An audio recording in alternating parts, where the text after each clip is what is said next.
Wow, it is a big Friday edition of the Bullpen with Adam the Bull. It is September the 2nd, 2022, and boy, do we have huge news.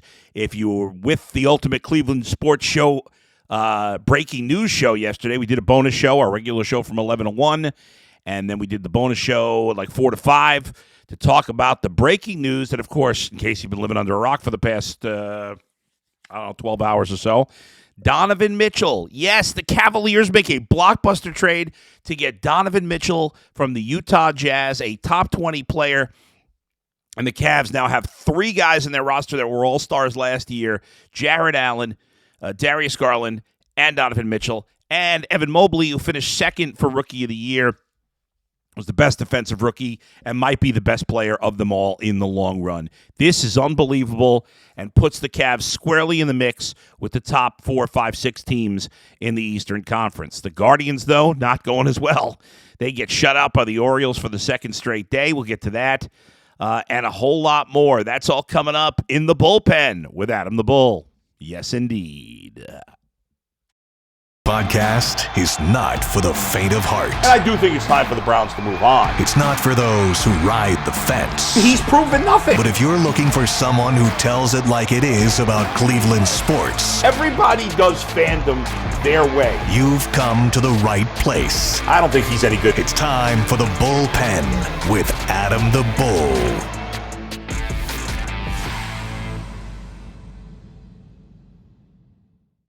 Yes, indeed. It is a very exciting Friday. The Cleveland Cavaliers have acquired another all-star player. Adrian Wojnarowski first reported it with ESPN. He said they were talking last week. There had been no rumors whatsoever. We hadn't heard a peep about this deal. In the end, yes, the Cavs gave up potentially a lot, potentially 6 players, and we'll see in the long run if that comes back to bite them. But in the end, they got the one superstar in this deal, Donovan Mitchell, one of the 20 best players in the league. It gives them an unbelievable starting backcourt, while undersized but extremely talented. Donovan Mitchell and Darius Garland, who could very well average 50 points a game, 15 assists, 15 rebounds. I mean, they could put up monster numbers. Going to the the Utah Jazz in return, Colin Sexton, who the Cavs just clearly were not interested in signing to a long-term deal. He did agree to a long-term deal. It was technically a sign and trade. Sexton signs a 4-year, $72 million deal with Utah as part of the deal. Ochai Agbaji, I always forget how to pronounce his name. The kid the Cavs just drafted in the middle of the first round. He goes as part of the deal. Larry Markinson also in the deal. What else do the Jazz get? They get the Cavs 2025, 2027, and 2029 first-round picks. They are unprotected. So if the Cavs stink, listen, if this trade doesn't work and the Cavs end up being bad by the middle of this decade, the trade will be a disaster in the long run. However, they have 4 players that are 26 and under that are all-star or all-star caliber. Donovan Mitchell, the oldest of the 4, he'll turn 26 in 5 days. So the other guys we know how good Mitchell is.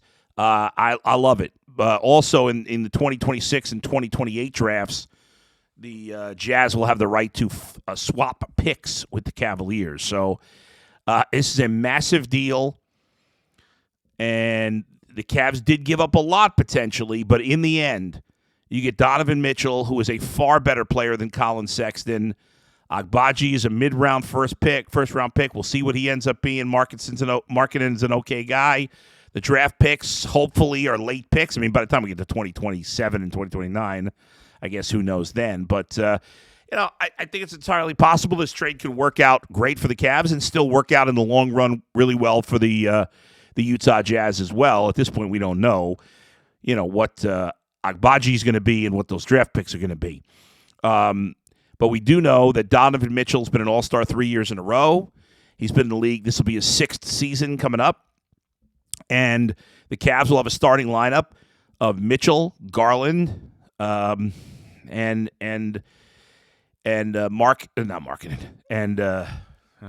struggling right now. Jarrett Allen and Evan Mobley. There you go. I'm having a little brain freeze. And who will be the fifth starter? I guess it could be Karis LeVert. I guess it could be Isaac Okoro. Maybe they put Kevin Love back in the starting lineup. I'm not sure. I don't know that it really matters when you have that much firepower. Two big men who could score and defend. Donovan Mitchell and Darius Garland aren't the best defenders, but they do everything else well. And who will be the wing player that they start with them? Okoro's the best defender, but then you have three smallish guards. So we'll see what they decide to do. Maybe it's even a player who's not on this team. But then, then you still have the guys I mentioned in Love and LeVert and Okoro, and you have Ricky Rubio who will be back eventually, and Jetty Osman's still here. I will see what else they do. Maybe, they're obviously going to be right up against the cap now at this point. Will Dan Gilbert go over the cap for a team that could potentially make a run in the playoffs? This is very different than the LeBron years. In the LeBron years, you knew, especially the second time around, that there was almost a certainty that he was going to take you to the finals. It's not the same way now. The East is much tougher, and the Cavs don't have that one, top 3, top 5 player. But what they do have is, I'd say, 2 top 30 players in Darius Garland and Donovan Mitchell. Mitchell's probably their best player right now. They have Jared Allen, he was an all-star last year, is a top 40 player, top 50 at worst, I guess. And Evan Mobley, who's a young player, had a great rookie season, is already a front top-of-the-line defender, and his offensive game should continue to grow and grow. And in the next few years, he will, I think there's a good chance that he's going to be a top 20, top 30 player, maybe even better than that. So you got all these guys under contract for at least the next 3 years. Obviously, Garland longer than that. And I think Allen longer than that. And so you have a chance to make a run. We'll see if they can bring in some interesting veterans to fill some of the gaps. But, with Rubio and with LeVert, Okoro, and Love, that's 8 guys and, that are definitely starting players, or at least not necessarily starting players, but guys that would play in a rotation for a playoff caliber team. They could use, they definitely need another wing player, and you probably want another 1 or 2 guys, savvy veterans that could be in the mix as well. But if the Cavs stay healthy, knock on wood, and that was a problem last year, they have a really good chance to be an excellent team. Obviously, the tough part is the Eastern Conference is, really good now. It's as good as it's been in a while. And the Cavs haven't won a playoff series without LeBron in a very long time. But kudos to Kobe Altman. Man, I was crushing this guy a few years ago, and I couldn't be more wrong. Kobe, I apologize, man. I was hard on Kobe Altman. I thought he was clueless. I didn't love the Colin Sexton pick, and there were obviously a couple moves. I didn't like the Kevin Love signing. I didn't like the Kyrie Irving trade. And at that time, I was like, what is this guy doing? Darius Garland took a couple of years to develop, but in the last year or so, year and a half, 2 years, you've seen Darius Garland develop. Isaac Okoro become a decent role player. Evan Mobley, a great pick. Jared Allen, a great trade. Donovan Mitchell, I think a great trade. Again, they give up a lot, but I love the trade. Excited about it. And, but again, the East is really good. The Heat aren't going anywhere. The Celtics obviously had a great season last year. As long as Giannis is around, Milwaukee's a threat. Philly, we'll see.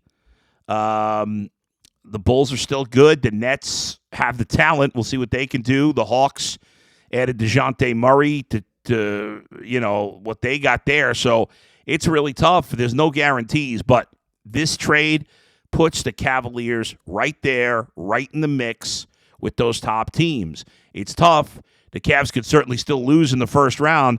They also can get to an Eastern Conference final. I believe that.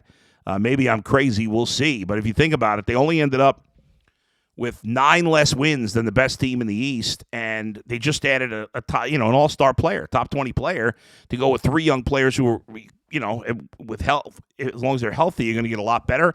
Plus, potentially a full year from Karis LeVert. Hopefully, a full year, or at least when he comes back after maybe a month, of most of a year, and the late part of the year with Ricky Rubio, who was a huge influence on this team last year. And I don't know. I know there's some risk because you gave up so many assets.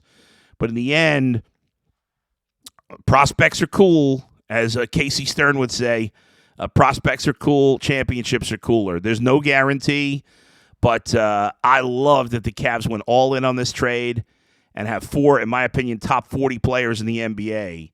Again, 3 guys that went to an all-star team, and the 4th guy who was second in the Rookie of the Year might be the most talented player of them all. It is an exciting time to be a Cleveland Cavaliers fan.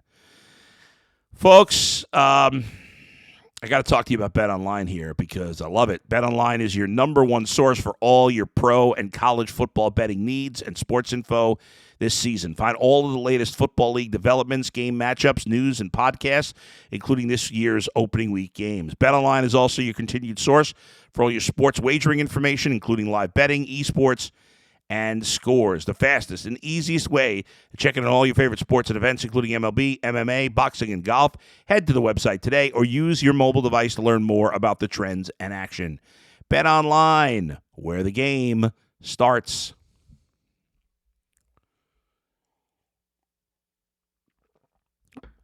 It's a really exciting time to be a Cleveland sports fan, and you've rarely been able to say that. Cleveland teams have never gone to the playoffs in the same year. Now,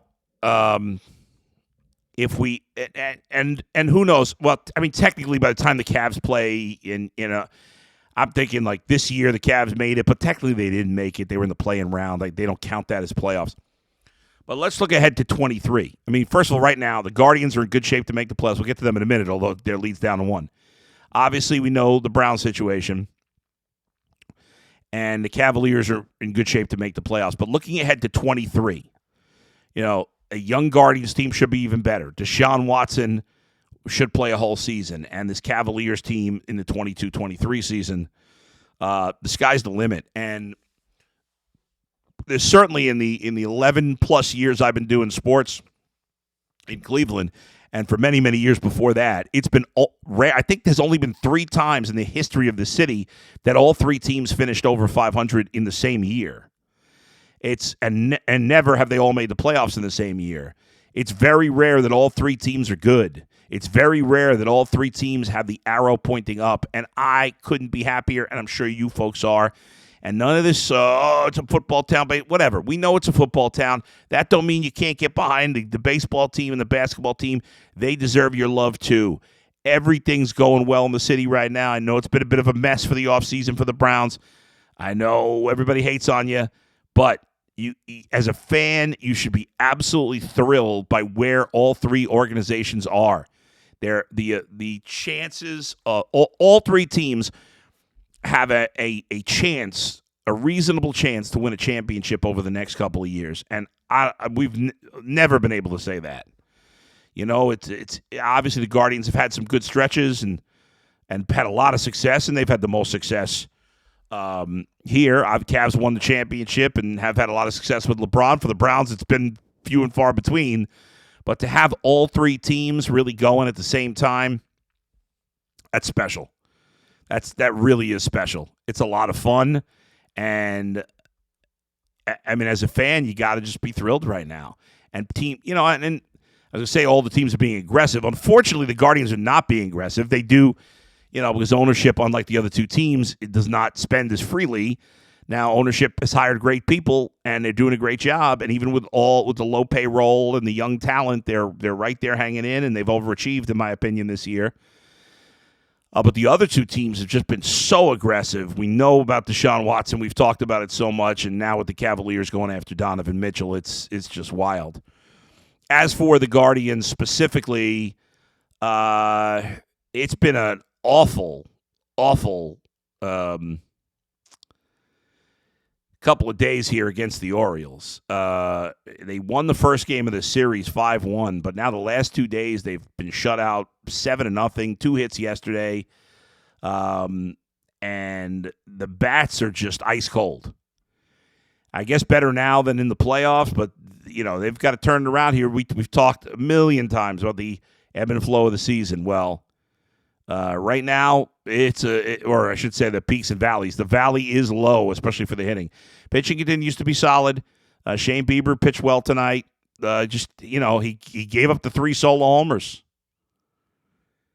And that was more than enough to do. He only gave up 6 hits. He gave up, I think it was 3 singles and then 3 home runs. Unlike Bieber to do that, but that's what happened. He did strike out 11. He only walked 1.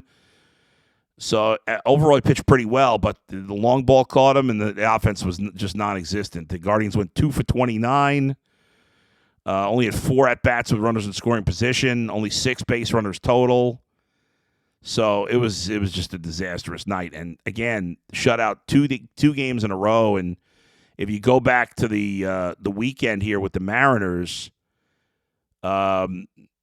it's been an ugly stretch. The Guardians have lost 5 of their last 7, and in those 7 games, they've scored 12 runs in their last 7 games, and they scored 5 in the first game against the Orioles. So in the other 6 games, they've scored 7 runs. They're averaging, it's been bad. And even if you go back further, they had the one good game against the Padres offensively. They swept them, but they only one game offensively where they scored 7. And even those 2 games with the White Sox, they only scored 5 runs in 2 games. So the bats are ice cold. Nobody's really doing much there. The pitching is getting them by. For the most part, the pitching has been good. They haven't given up as bad as they've hit. They haven't given up more than 4 runs in a while, even longer. They haven't given up more than 4 runs since they lost to the Tigers on, when was this? This is like 2 weeks ago, August the 15th, more than 2 weeks ago. So the pitching's been great, but the hitting hasn't been there. It just hasn't, outside of a couple of games. So guess got plenty of time here, but you hate to lose 2 out of 3 to the Orioles, and now you got a Mariners team that you just struggled with over the weekend, and you're facing them again, and they got 2 of their 3 best pitchers going, with Luis Castillo pitching tomorrow and Robbie Ray, who's just been awesome pitching Saturday. So it's not going to get any easier for the bats, and big pitching advantages for the Mariners the next 2 days. Castillo against Plesac and Ray against Savali. The way the Guardians are hitting right now, you got to like the Mariners in those 2 games. The final game, Wayne Kirby and Cal Quantrill. Or, excuse me, George Kirby. There was a guy named Wayne Kirby. I don't know if it's George Kirby's dad. Used to be a player named Wayne Kirby. Of course, Cal Quantrill's dad played in the big leagues. Paul Quantrill, I remember him, pitched for Toronto and a few other teams. But anyway, I get off track here. But as we head down the stretch, Guardians only 7 games over 500. They have 33 games left on the season, and they're fighting for their lives. They're only a game up. The Twins were off yesterday. The White Sox did win. So they've picked up a couple games the last 2 days, getting off their losing streak, and they've won 2 in a row. They've moved within a game of 500. They're only 4 games out. I thought they were done. I don't see them making a real move, but you never know. Baseball's a crazy game, Susan. Crazy game. The White Sox have played 2 more games than both the Guardians and Twins, but again, 1 game up on the Twins and 4 games up on the White Sox with 33 games to go on the season. So, again, the way they've been swinging cold bats, everything points to them struggling, honestly, in this weekend series against the Mariners. They struggled last weekend against them, but maybe because they saw these guys in Ray and Castillo, that maybe that'll give them some sort of advantage because they just saw them a week ago. I hope so, but it's hard to have a lot of confidence in the Guardians this weekend when they're, again, it's been all season long. High peaks, low valleys. The good part is, as I said, the pitching has remained, for the most part, consistently good. Starters, key relievers, outside of Savali and a couple of guys, Shaw and Eli Morgan. Those guys have not pitched particularly well, but most of the bullpen and the whole starting rotation besides Savali has pitched well. And they've given the Guardians a chance, which is, it's like you're pitching pretty well.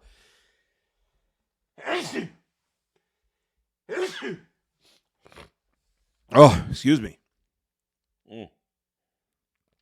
you're pitching pretty well. You give yourself a chance to win these games, and they just can't get it done.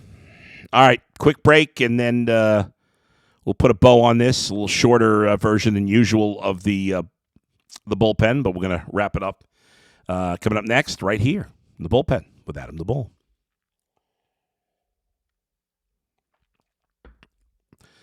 So this weekend, first big weekend of college football, obviously. The Buckeyes are in action, playing Notre Dame. We're having a big Buckeye show. It's a kind of bad timing because of the Cavs trade, but we did talk about it a lot in the bonus show yesterday. We'll talk some Cavs in the beginning, and then we're going to get to our big Ohio State preview as they get ready to play Notre Dame tomorrow. And the Buckeyes are favored. Last check, they were favored by, I think, 17. Yeah, 17. I love the Buckeyes in this game. I think they're going to win going away. I think I just don't believe in Notre Dame. So I'll lay the 17 with the Buckeyes.